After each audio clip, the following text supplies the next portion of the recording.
How's it going, everyone? Welcome back to another episode of Double Overtime. Aiden Michaels, Jack Weisberg, and Parker Masana here with you. It has been about 1 month since the final of the 23rd Men's World Cup, where Spain defeated everybody to become the world champions for the first time since 2010. Today we have our award show 1 month later for the World Cup 2026 in North America. We're going to start off with the best player of the tournament. Now, I do feel like we should all agree on who the best player of the tournament was, but considering this is double overtime and the way we react and the way we are, we're probably going to have a few different answers. So, Jack, I would love if you could start with yours if you don't mind.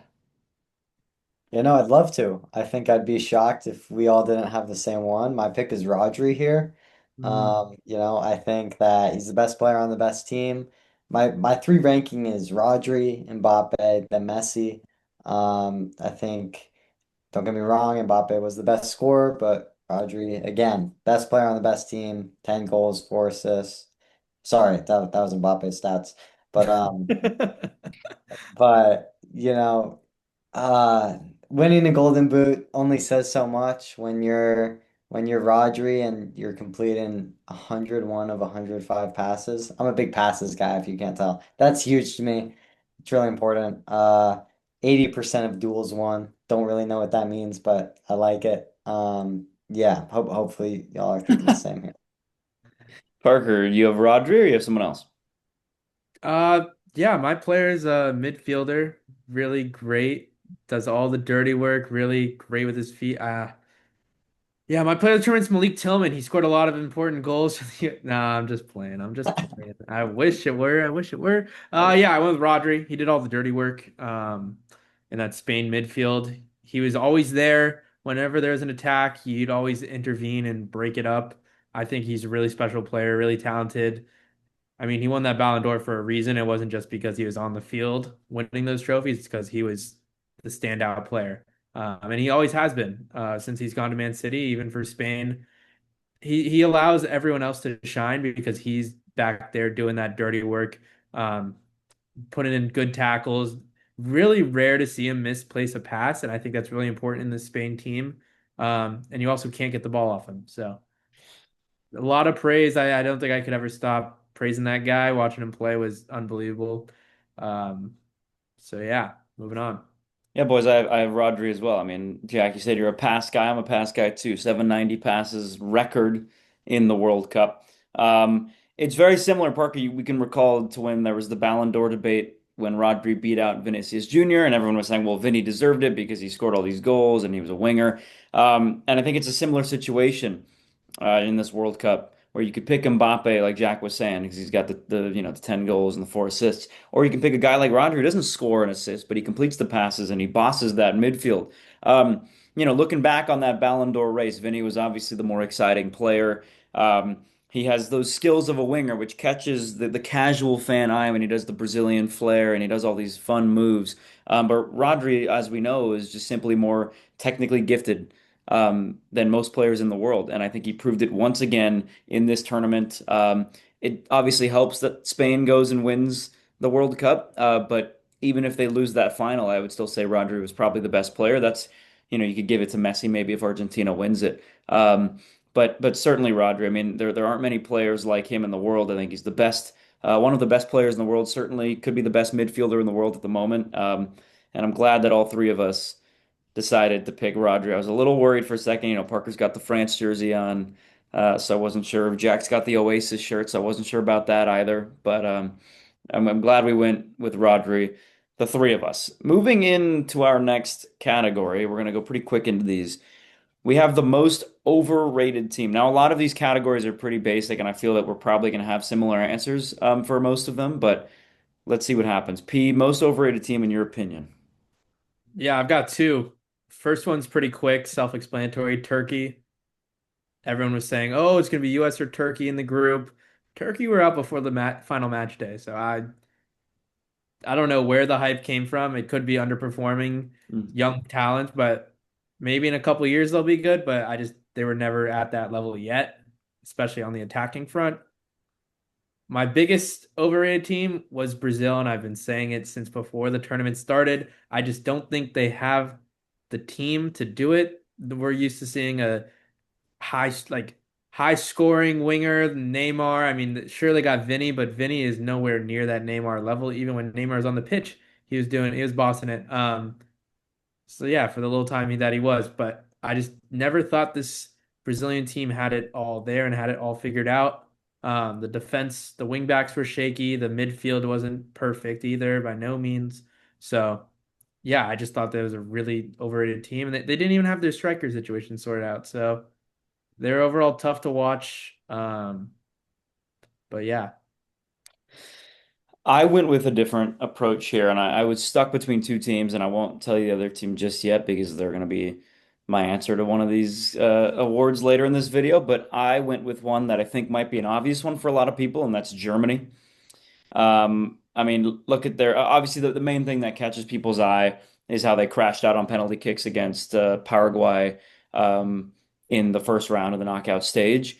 Um, but if you look at their group stage matches, they barely beat the Ivory Coast, and I know that's kind of a dumb thing to say for a lot of people because it's like, okay, well, they barely beat this team, but they still beat them, right? A win is a win. But still, barely beating Ivory Coast, losing to Ecuador, and then of course losing to Paraguay on penalties in the round of 32. Is that a success? You can ask any German fan in the entire world. I guarantee you they will say that is an utter disappointment. When you look at them on paper, the players that they have, they shouldn't be losing to Ecuador. They should be steamrolling Ivory Coast, and they should certainly not be going to penalties against Paraguay. When you get to penalty kicks, it's a 50-50 most of the time. Some teams might have the edge on other teams, but realistically, it's a 50-50. But the fact that you go to penalty kicks and you couldn't score in extra time, granted, they had a goal disallowed, but you couldn't score in extra time.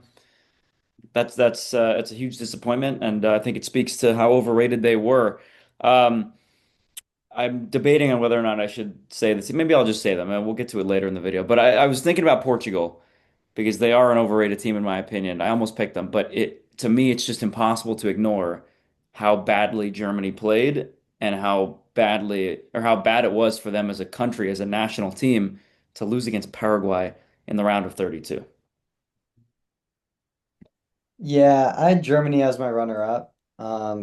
Totally hear everything you're saying. I actually agree with P's second pick here, which was Brazil. I think that every World Cup we look at Brazil and we put them in this inner circle of these great teams. Where at some point we got to look at the current team and they got to actually earn it. They got to earn this reputation that we just gift them every 4 years. So yeah. I concur with P. There you go. Jack, why don't you keep us going here? Tell me who you believe was the most underrated team in this World Cup. I think this is a hard one. I think that it was Norway going in. I don't think anyone saw them reaching the quarterfinals, knocking Brazil out. I mean, obviously we're coming from the most overrated team, and Holland just being the force that we know and love that he is, but scoring 7 goals. And when you look at the post-tournament rankings, Norway climbed the most. They were plus 12. So we all knew Holland was ridiculous, but I don't think, I mean, I hope someone else has Norway on this panel, but yeah, I didn't know that they were that good. Yeah, Jack, I did have Norway as well as my underrated team because, as you said, we know how good Erling Haaland is. He's the best striker in the world, some would say, right there with Harry Kane at the moment. Um, but we don't know how he's going to do surrounded by a team of Norwegians who are, obviously good footballers, but not as good as Erling Haaland. They're not a national team superpower like a lot of these other teams that they had to go against and the other teams that are just in the tournament in general. It's Norway's highest finish ever in a World Cup. They haven't been in the World Cup since '98. They've only been in it 4 times. Round of 16 back in 38. Didn't make it out of the group in 94. Made it to the round of 16 in 98. And then they get to the quarterfinal in 2026. Pretty incredible stuff. It's hard to say that Erling Haaland didn't have a huge um, impact on that team because certainly he did. 7 goals, like you said, most by a Norwegian ever in a major tournament. including those two goals against Brazil in that dominant performance back in the round of 16. Um, yeah, the main attraction here is Erling Haaland, but I'm very thrilled to see how Norway has been progressing, not only with their main man Haaland carrying them, but they had a lot of great players around him as well, which obviously you need a team of players to be successful in a major tournament like this. And they really surprised me in many, many different ways. Um, they had an amazing performance against England.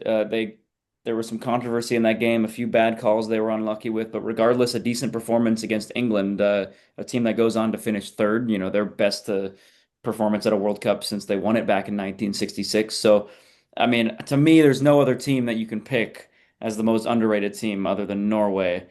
I will then pass it over to Parker to see if he's gonna stick with the panel here and go with Norway, or if he's gonna go with someone like Morocco.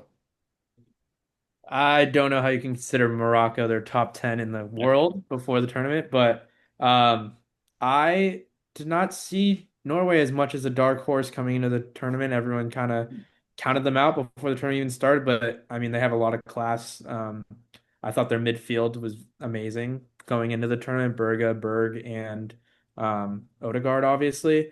But they're a great team. I expect them to go this far. I have them over Brazil.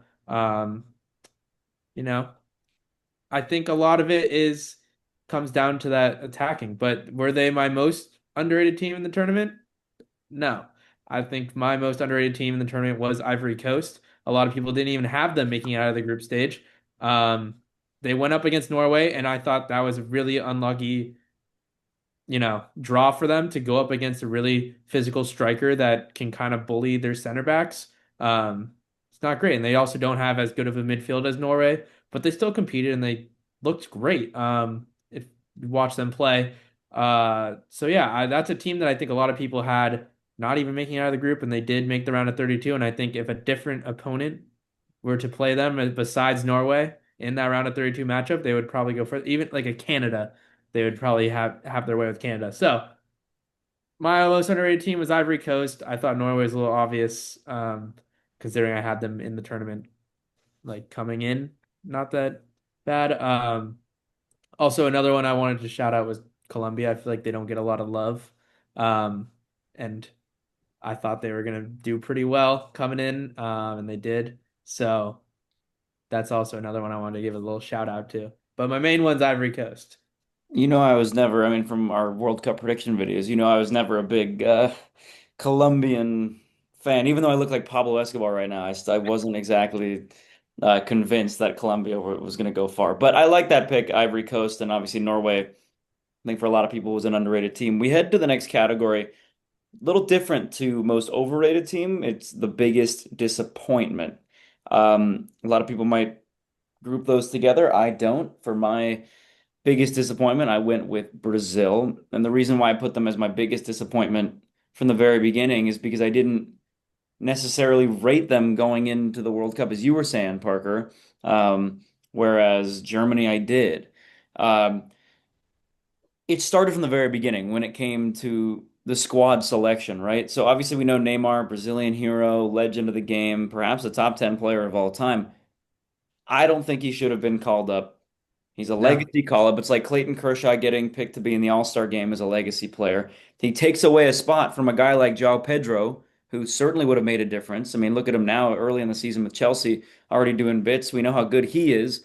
He came out and said something publicly, didn't he, about how Neymar should get called up, and then a couple weeks later, Neymar gets picked and he doesn't. So the fact that João Pedro had to watch the World Cup on his couch in Brazil is ridiculous to me. So that was the first mistake that was made by Ancelotti and the Brazil national team.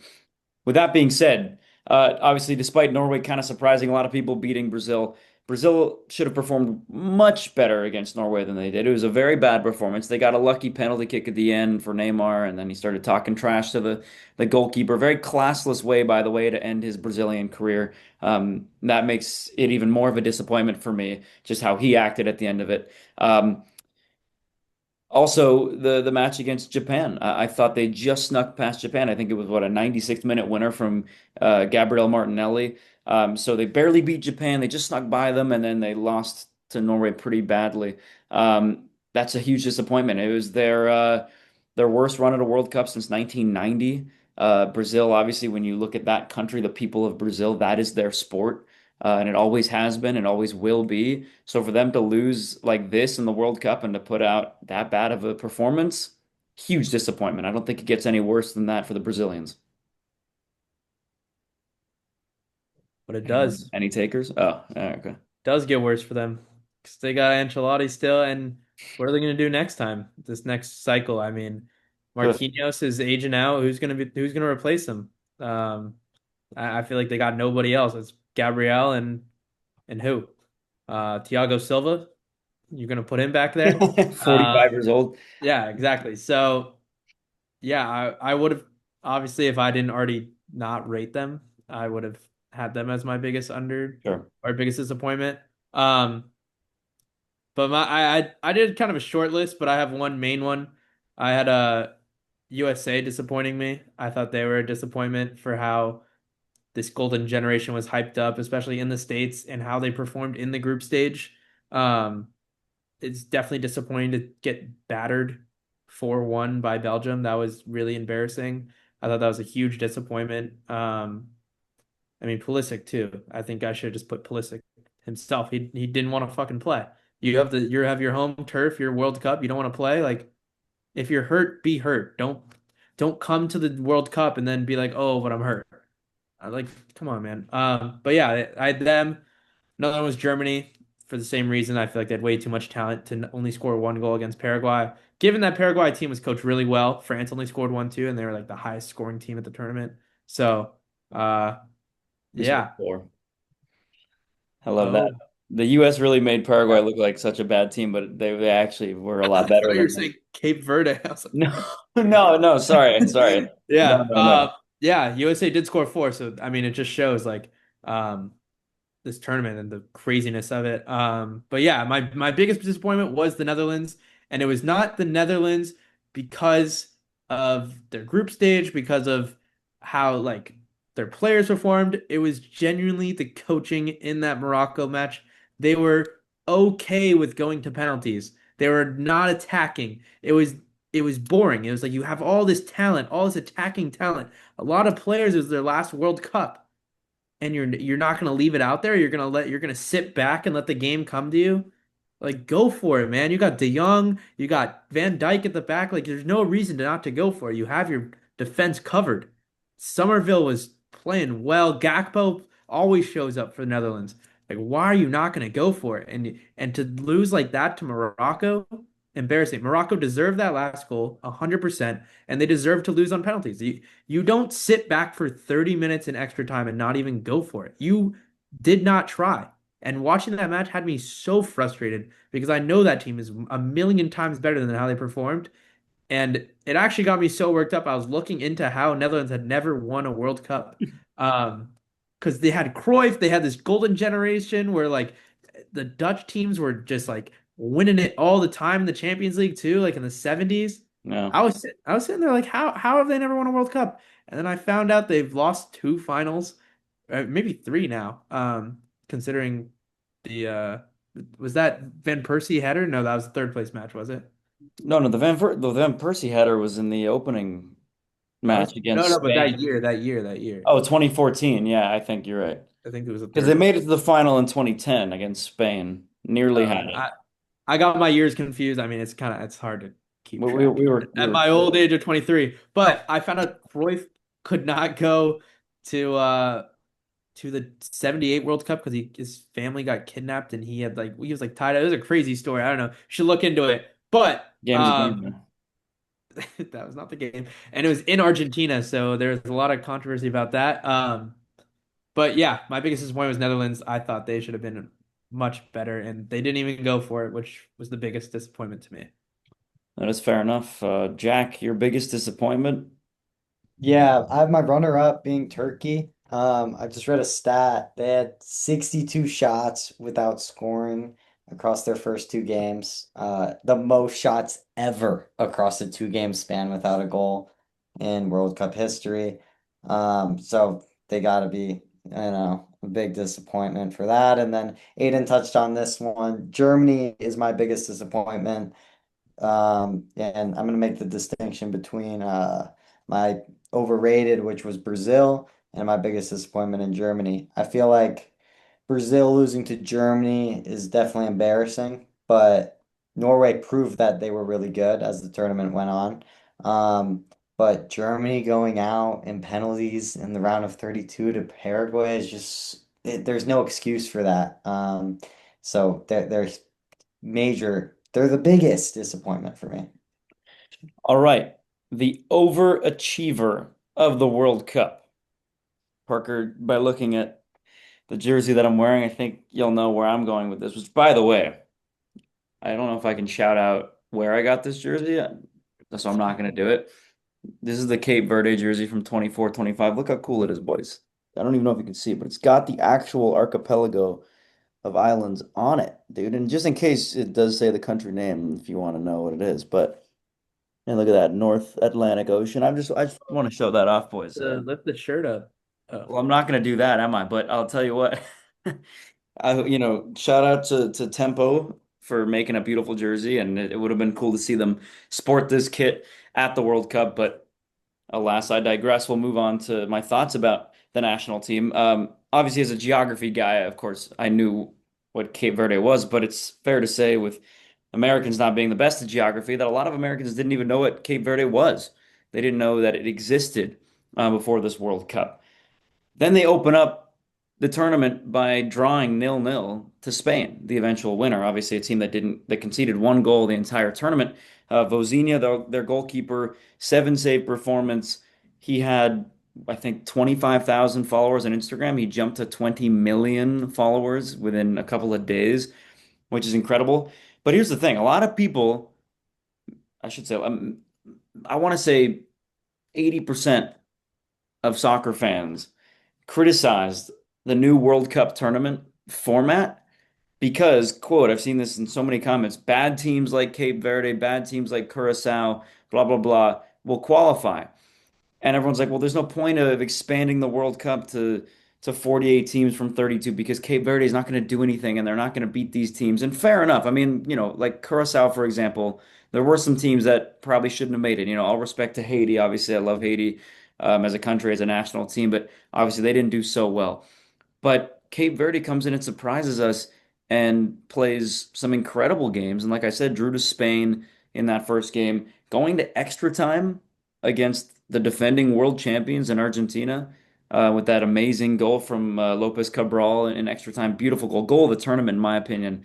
And they nearly beat Argentina in what would have been one of, if not the biggest upset in World Cup history.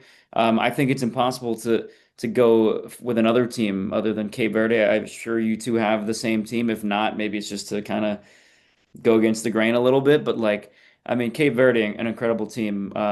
Again, not a lot of people knew who they were, what that country was, but now nobody's ever going to forget. Yeah, for sure I had Cape Verde. Um, I think they were the obvious pick, and I don't think it's even close.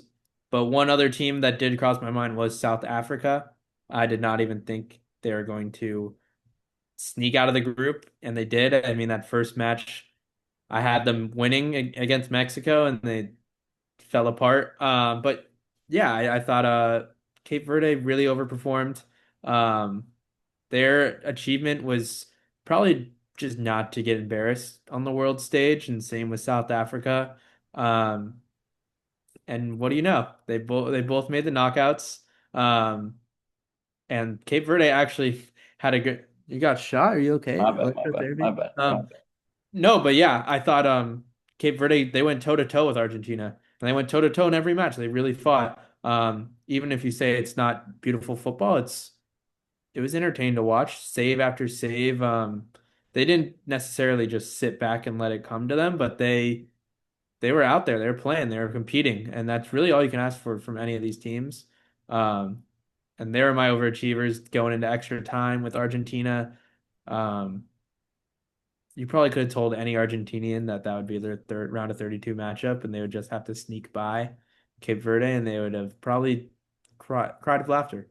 Yeah. So yeah, overachievers. All right. YC, you got the same as us? Yeah, I couldn't agree with you guys anymore.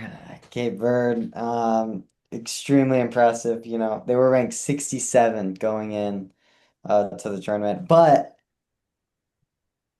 what, is that crazy? No, Oh, sorry. I forgot you guys like that we're number. 5 years old. Yeah. Yeah, understood. But I had Norway here because I figured you guys would go the route you did. But obviously Parker knew that Norway was going to be great. Me, on the other hand, less knowledgeable about the sport. I thought Holland really delivered in his first World Cup.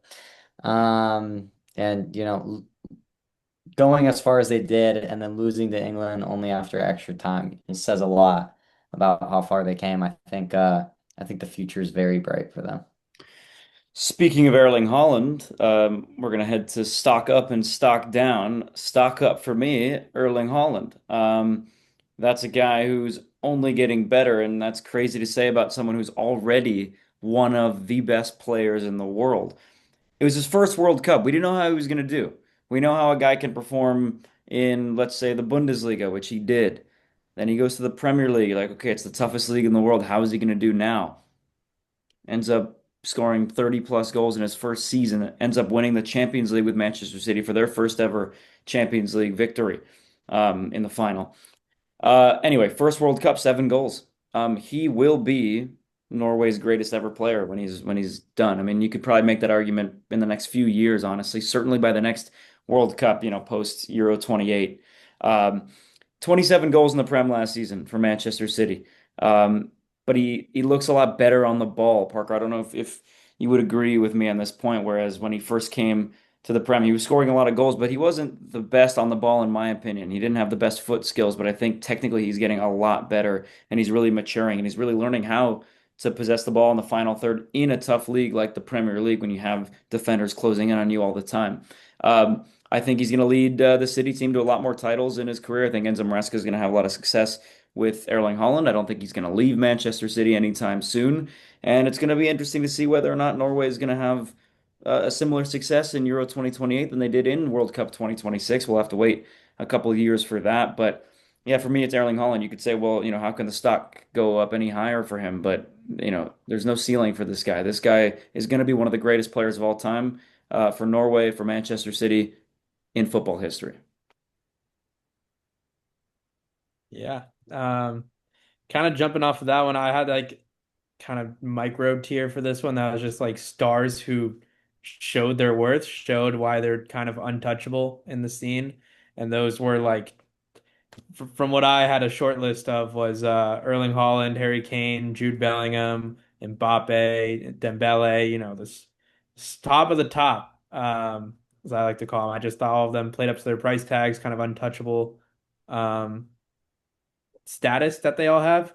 Hakimi for sure, I thought was Mm, unbelievable. mm, Jude too. But some of the lesser ones that I want to point out coming into the tournament, I thought Jan Diomande was gonna be great. I didn't realize how great. He was amazing, and the world was kind of put on notice. I mean, he got the $120 million to move to Madrid, so clearly they saw.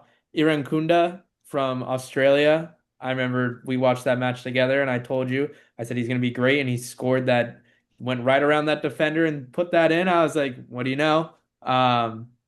Then I had Jed Spence, player who I thought was nowhere near the level of the World Cup. And wow, did he prove me wrong? He was amazing and he really showed out in that England defense. So his stock definitely rose up. I mean, he got his move to Inter too.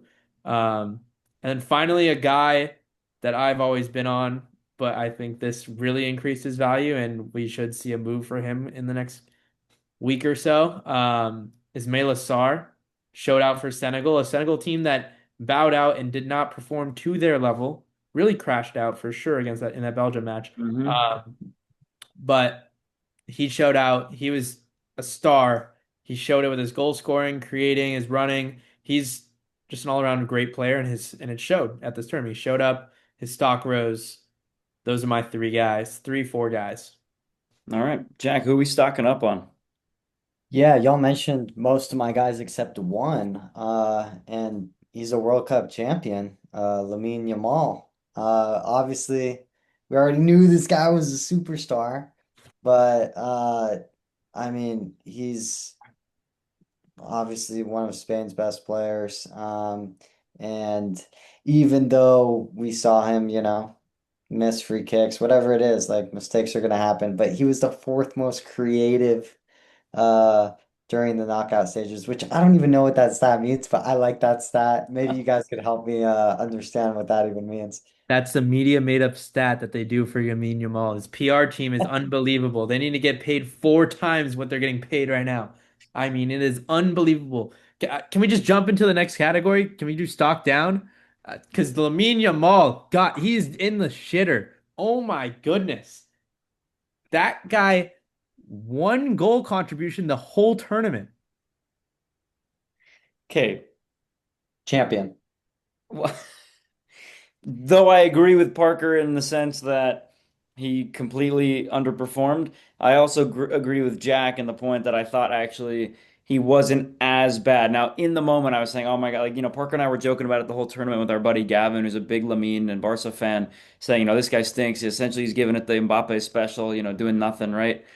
But if you actually watch the games, he played well. But for a guy like Lamine Yamal, he should be wowing everybody every time he steps on the pitch. He didn't. I mean, this guy won man of the match in a game. Of course, that doesn't, you Fan know, vote. It was a fan voted come man of the on. match. Yeah, but in that game, who are you going to pick over him? Rodri? Anyone, Rodri, No, not Cubarsí, anyone. We're being a little Laporte, harsh. Pedro Porro, even Cucurella. Now, I don't know. Obviously the format looks different on my computer now. I don't know who's going to be at the top, who's going to be at the bottom. So I'm not going to do any pointing. But I will say, Jack might be a little too excessive on Lamine, and I think Parker a little too harsh on him. So I'm going to stick right in the middle. But Jack, continue with your stock up. Give me some more reasons why we should be stocking up on Lamine. I mean, he is only 19, isn't he? Listen, yeah, he's a young guy. Yeah, I mean, what a great point, Aiden. Thanks for helping me out here, giving me a bone. The dude's a young guy, he's got plenty of room for improvement, but we've also seen what he's able to do. Um, Not in the World Cup. But I do want to get to my stock down, Go which is ahead. gonna be Turkey's young core here. Oh, Listen, all right? ooh.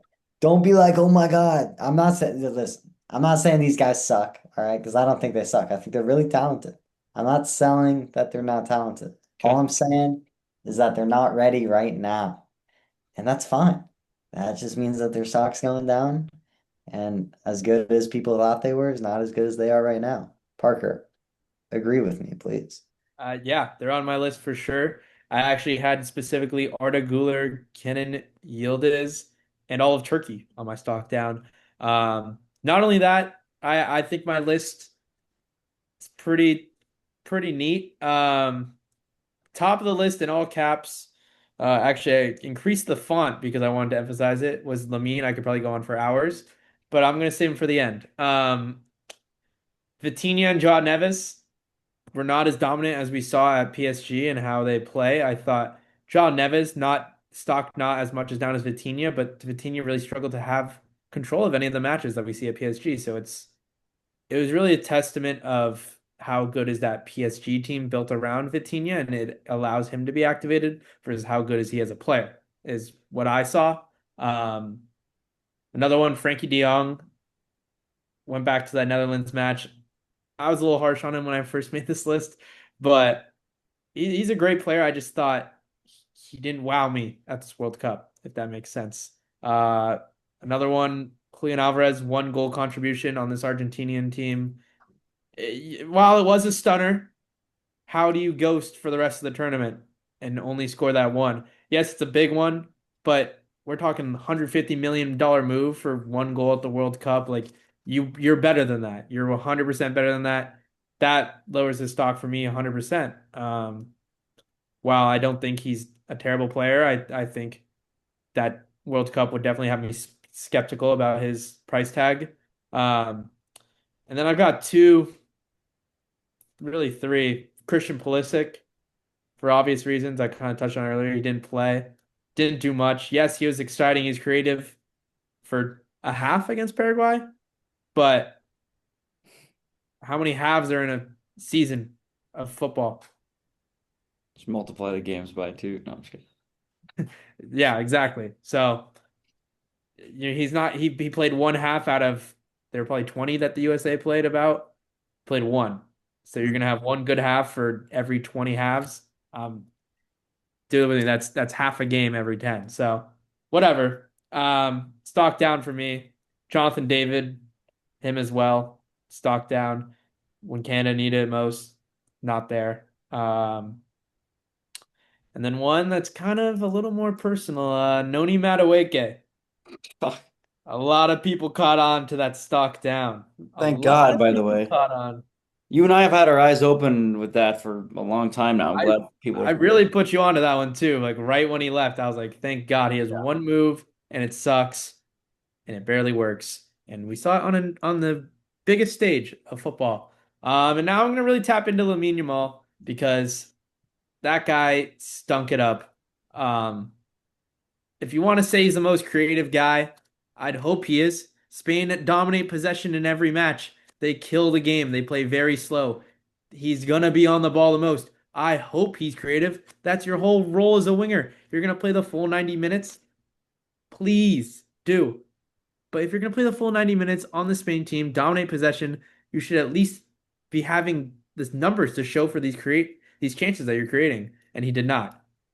I don't know what it is about it, but it seems like he was just going, going, going, and not a lot of end product, which is not terrible. I mean, stock up, sure, if you want, but stock down is when you have no real chances, which is what I saw a lot of other players doing. Stock down for sure because he could not put any chances away. It just didn't really seem like he was doing much. Um, he was on the ball a lot, not a lot of chances being made. It seems like he really wanted to go for the spectacular himself. It wasn't happening. He was really trying to force it every match. You got to get your teammates involved. You've got the talent around you. You're not a one-man show. So that's my stock down on Lamine. That Spain team, the rest of them stock up. So You know, Parker knows more ball than almost anybody I know, but it's very good that he's not an award show judge because an award show you have to pick a winner and Parker picks like fucking 400 winners per thing, but I'm glad he does because because I agree with everyone he said. With the exception of Lamine, I wouldn't stock down on him, but I agree with the other ones. You make a good point on the rest of them. You touched on a couple people that I have in my stock down, which is just the national team of Portugal. Now, every team's got their golden generation, and that term is so loosely thrown around now that, I've heard that in 2014 the US was had their golden generation, and then all of a sudden we're supposed to believe that this is our golden generation, and then, Belgium had their golden generation back in 18, and the Netherlands has their golden generation every, 5 years, it seems like. But when I hear that thrown around and I hear so much praise surrounding a certain national team and then they do not perform, I have a hard time believing that they are then going to perform in the next tournament. FIFA described this Portugal team as the best they've ever fielded on paper. Vitinha, João Neves, Nuno Mendes, Bruno, Ruben, Bernardo Silva, Rafa Leao, Diogo Costa, and then you have Cristiano Ronaldo, who's of course, what is he, 41 now, but he still is a decent goal scorer. Obviously, he's not a Portuguese star anymore, but you have all of these stars on paper, some of the best Portuguese players, or some of the best, one of the best Portuguese national teams of all time, and a lot of young players on that team. On paper, they look great.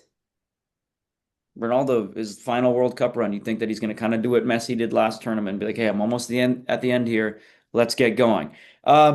They were discussed as one of the favorites of the World Cup. Now they weren't in the same conversation as France and Argentina and Spain, but they were right below as a contender of a team that could surprise people and make it all the way to the final, right?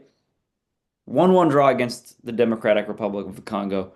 0-0 draw against Colombia. They get second place in the group. They barely beat Croatia. There was some controversy there. I thought it was an overreaction. I thought that was fair and square. But regardless, they barely scraped by Croatia. And they were dominated against Spain. Now you could say, okay, well, they only lost 1-0 against Spain. That's not too bad. And it isn't. But in the second half, when you're down a goal, or not when you're down a goal, they scored late, but when it's 0-0 and you need a goal in the second half, and you don't register a single shot, that's embarrassing. That's embarrassing. So I'm stocking down because I think we were told so many times that this Portugal team in the last few years is their golden generation, as I mentioned, and all we got from them was a round of 16 exit. I'm stocking down. I don't have any hope that they're going to be better in Euro 2028, and I have almost no hope that they're going to be a team to watch out for in 2030 when we start this whole World Cup thing again. Yeah, I just want to jump off you real quick Please. there. I was gonna put Ronaldo in my stock down, but I mean, stock's already in the dirt. It is. I feel like that team performs worse when he's on the pitch. I felt like when Gonçalo Ramos was on the pitch, they're a much better team. And Yeah. we saw that last World Cup when they benched Ronaldo and they dropped six on Switzerland. Um, a Switzerland team that is very well coached, very compact. They don't concede six. They probably haven't conceded six in years before that and won't for years to come. I was gonna put Ronaldo and Messi in my stock up and stock down, but obviously there's no stock. They're so old, doesn't Yeah. even matter. I will add to that Portugal comment. They got a bunch of Lamines up top. A lot of running and running, running. Not a lot to show for it. Pedro Neto, Joao Felix. They got no end product. So that's all I got to say about it. Ronaldo sucks. So that's all I had to add for that Portugal. We're not all time. I'm just saying right now. Fair, fair. All right, we've got two categories left. We'll make it quick on this category. This isn't really doesn't mean too much, just kind of a moment that we all enjoyed to watch. So we're gonna go with best moment.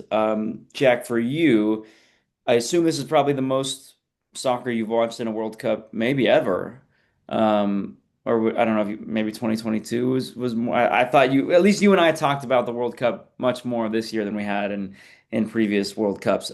Your favorite moment from this World Cup?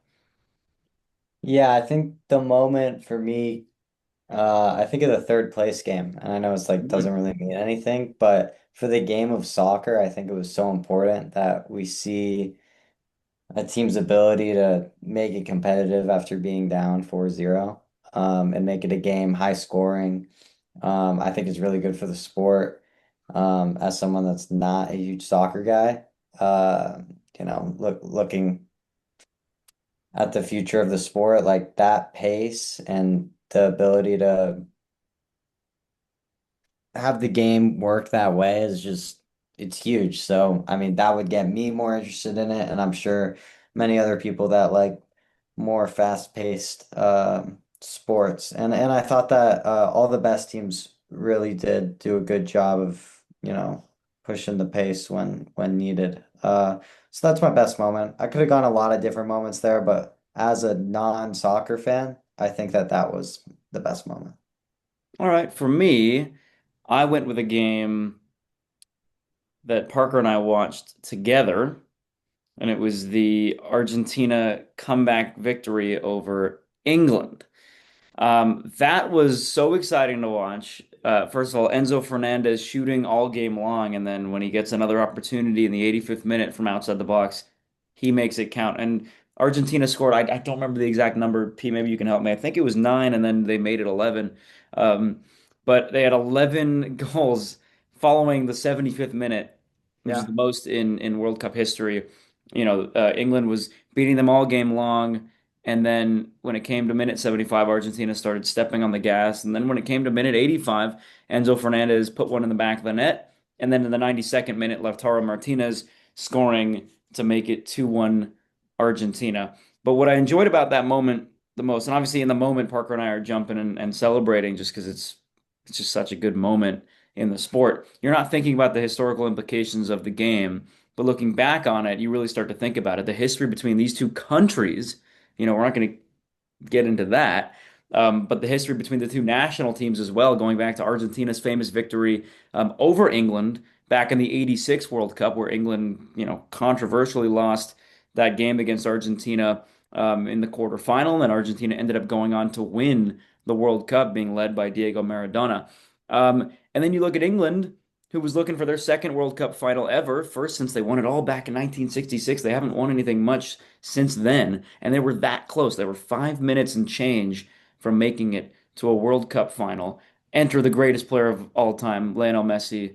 adds a couple of assists, sends his team back to the World Cup final for the second straight tournament. It was absolute cinema.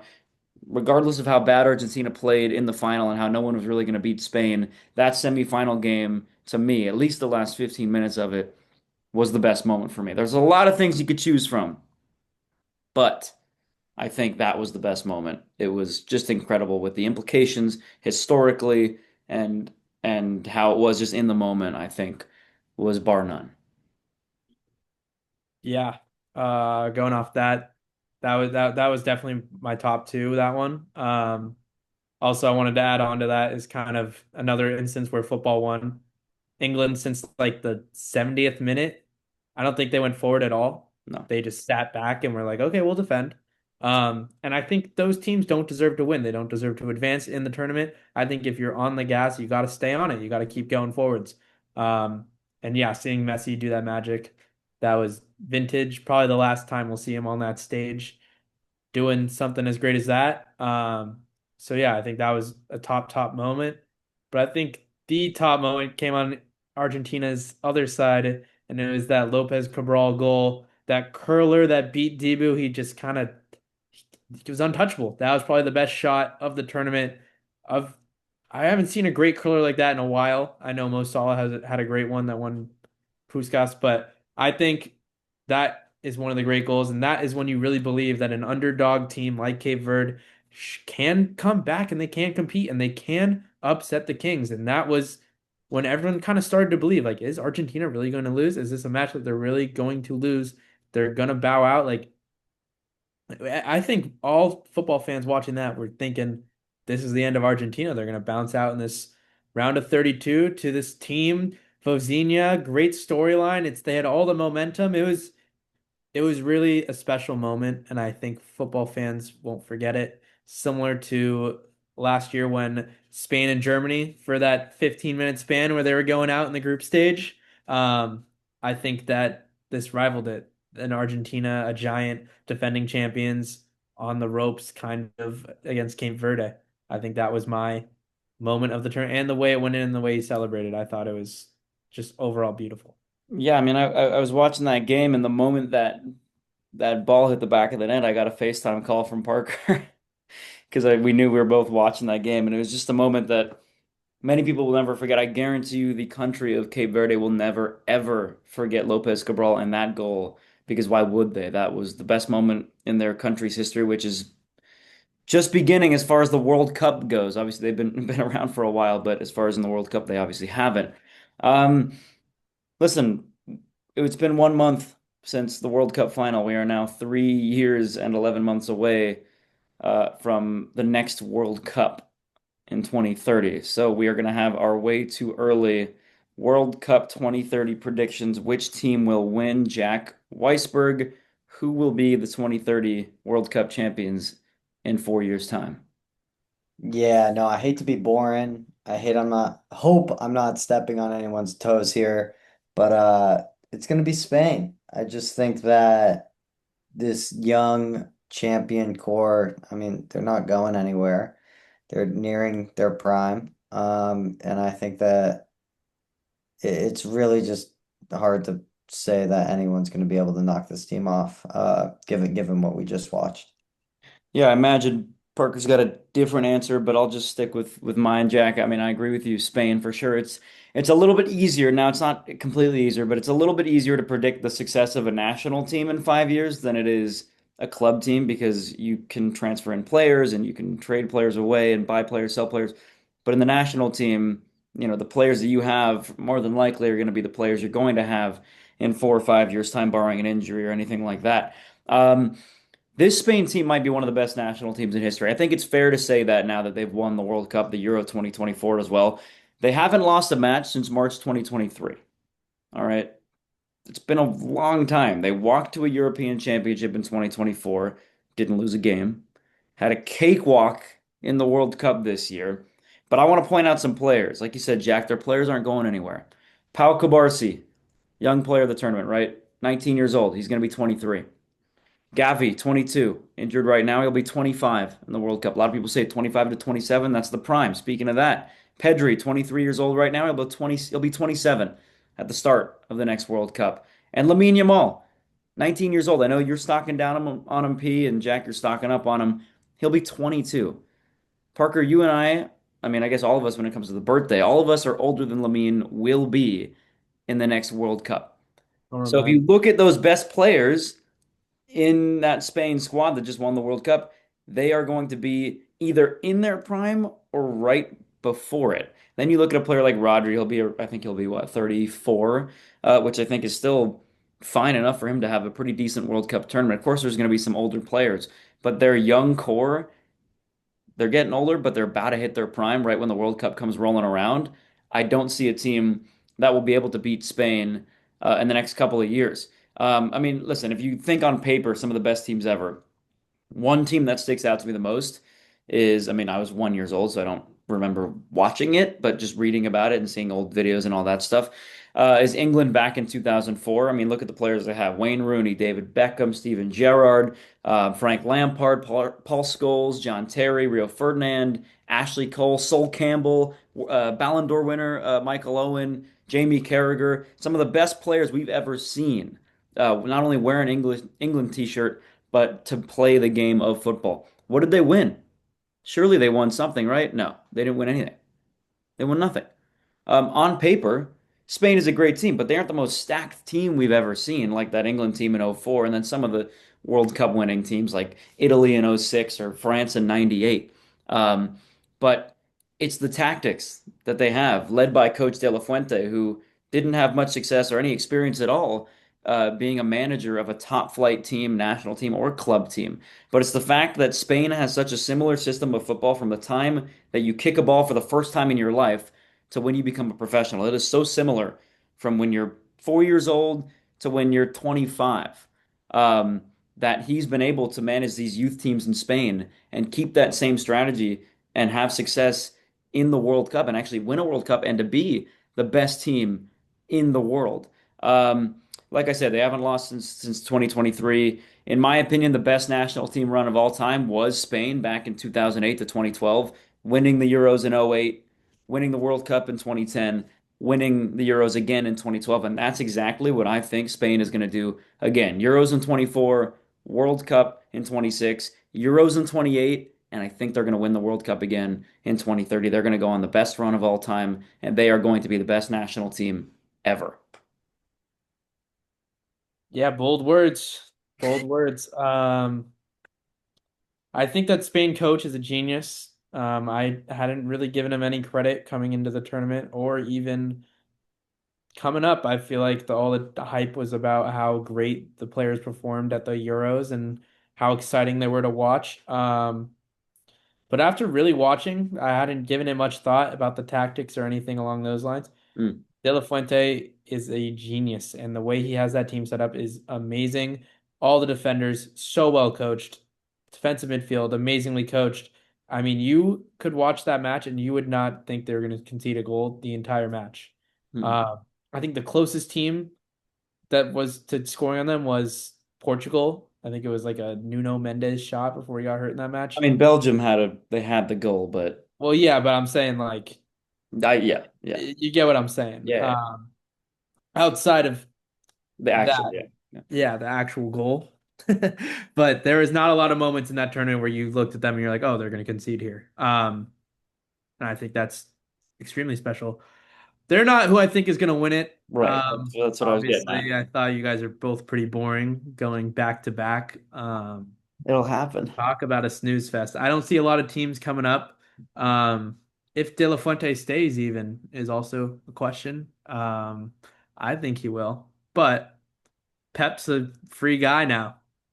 Where's he gonna go? Maybe he'll take over Spain. A little speculation over here. What are you about to say? But my team to win the 2030 World Cup. This one is in Morocco, Spain, and that area, right? So Portugal, you yeah. guys, so you guys are going for Spain at home, right? Spain at Yeah. home to lift the tournament in their own country. What are you gonna say right now? What about Morocco? I've Oh, got Morocco lifting the cup.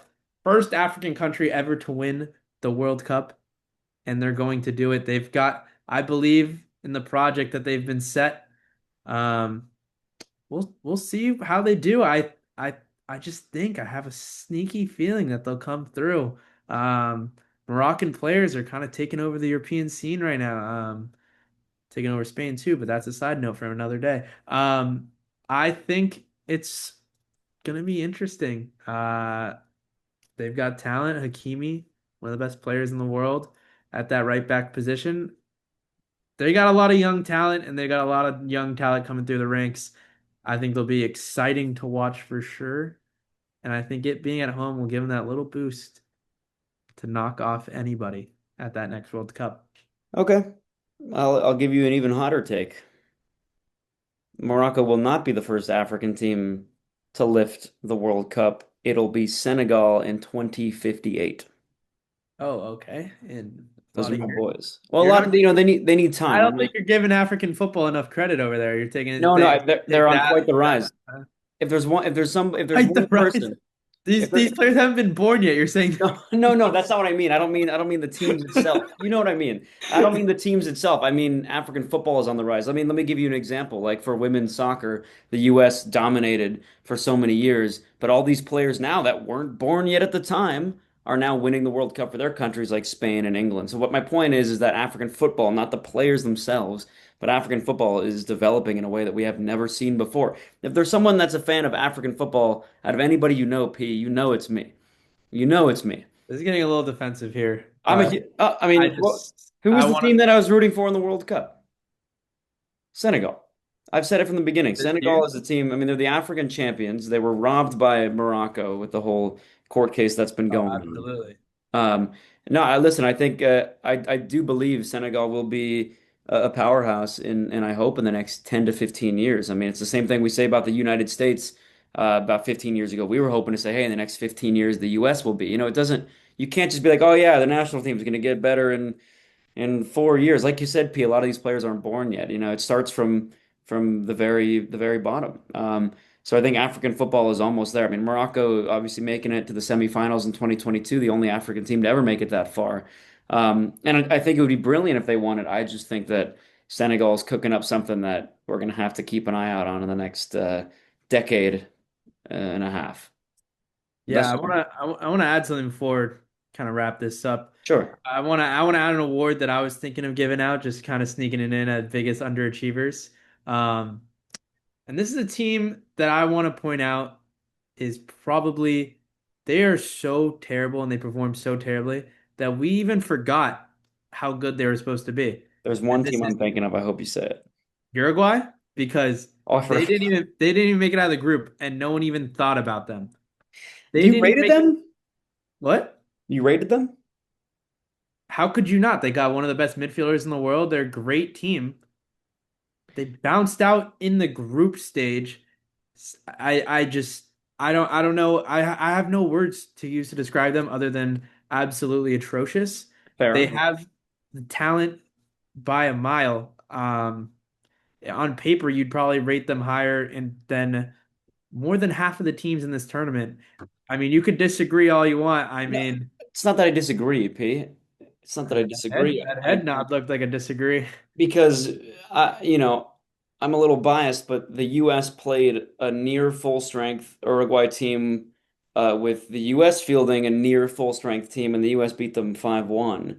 So again, I'm a little biased because I haven't watched too much Uruguayan football over the last 2 years, but I will say watching that match made me realize that Uruguay is not this sort of Colombia that we think they are, for example, or go step one further and think that they're an Argentina or a team that's actually a powerhouse in South America.